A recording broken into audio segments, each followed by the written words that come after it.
Oh, hi. Are you here for the conservationist course? I'm surprised. Not many people take this unit, spending a whole semester roughing it outdoors with some of the most deadly creatures in history. Most people would just take familiar rearing. Well, after certain events, the Academy has been trying to get as many people on guard duty as possible. And it's heartening to see that there are others who want to protect these creatures as much as I do. Oh, my name's Basil. Basil Rebus. I'm a second-year student. Well, it's nice to meet you, too.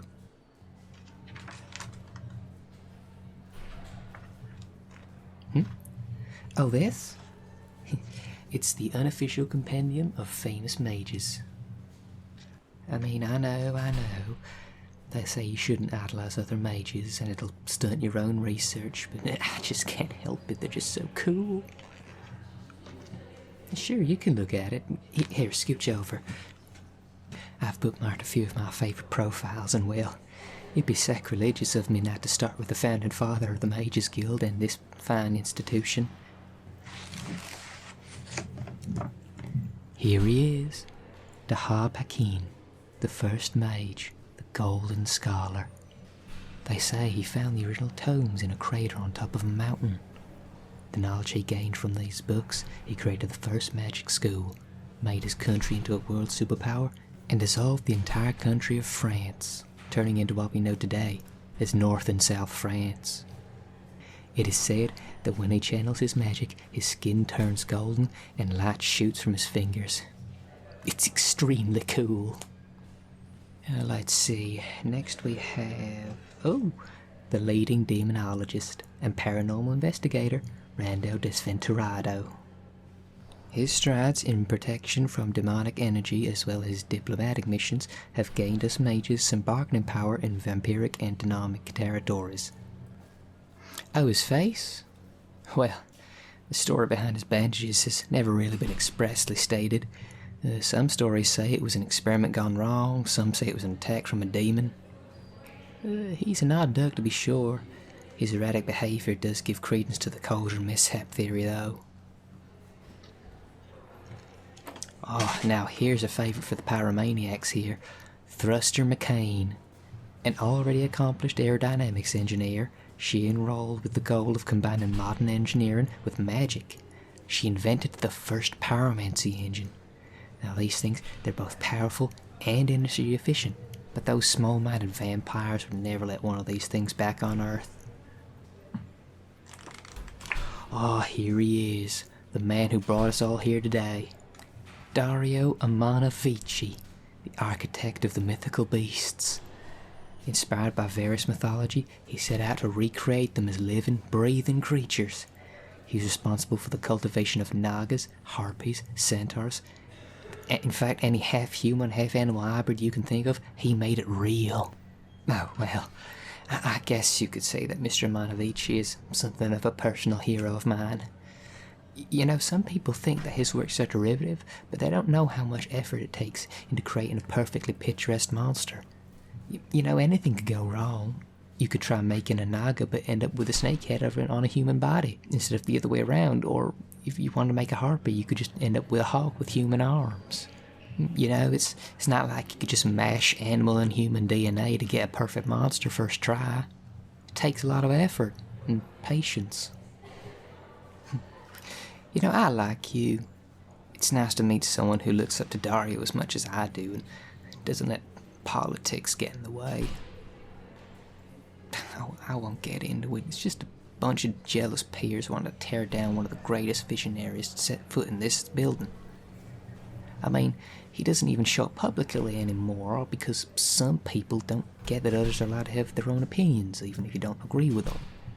I think he's earned that much at least. I mean, the man's work is so important to this school that there's an entire course on helping to sustain it. In fact, don't tell the instructors I said this, but I think the reason so many of his creations have been going missing lately is because some of the mages in charge of catching poachers have been secretly leaking information to him. You know, Stuff like patrol routes, nesting sites, even how to punch a hole straight into this dimension. Well, no, I don't have any proof of that, but that's why I'm here. I'm gonna blow the lid off this whole thing. Maybe Dario will thank me personally. Oh no, Dario doesn't run this course. Again, he doesn't go out in public much, and he's far too busy with his latest projects to, look after us. Who is running it? Oh, well, I've got their names right here.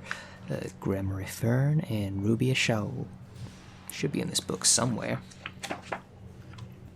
Let's see. Here we go. Mr. Vern's on page 23. Let's see. He studied in animation.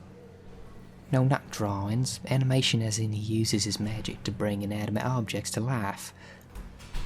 No, reanimation is bringing things back to life. You can't reanimate something that's never lived, so they call it animation. Now, let's see. As from a show. Conjuration. She creates hoops of energy, similar in form and function to a rubber band. This can't be right. This is a really odd pair to be running this course. I'd have thought it would have been some zoologist or at least someone working in the same field. What am I studying? Transmutation. Specifically, I'm trying to find a way for human mages to replicate the shape-shifting abilities of therianthropes. True, I could just get bitten, but I'm not just talking about shifting into a single half-human, half-animal form. I'm talking about something way more complex and intricate. I plan to invent a form of magic that allows the user to replicate the body parts of multiple living organisms at once. So, for example, I could turn my arm into a snake, grow ram horns on my head, and turn my lower half into a spider's abdomen. Well, it's a little more complicated than that. Here, let me show you. I channel my magic through this necklace, the centerpiece of which is a vial of octopus DNA. So, I'm just going to tie this around my arm, focus my energy, and then... Now, as you can see, I've turned my arm into an octopus tentacle. Now, I'll bet you're thinking, that didn't seem too hard, but in order to replicate a fully functioning tentacle, I need to have a solid understanding on cephalopod bone architecture, skin texture, nervous system, veins and arteries. Oh, that's just the start, and then I need to find a way to graft that onto a human body in a way that's fully functional. That's why I'm so interested in Mr. Dario's work. Studying his creations is the perfect way to find out how human and animal anatomy can fuse together. There'll be plenty of opportunities, what with the physical examinations that need to be conducted on each specimen, as well as anatomy charts to help with said examinations. Hell, I'll bet I'll have a working pair of wings by the end of the first week. Ooh, guess it's time for orientation. It was nice meeting you. I'll see you in the field.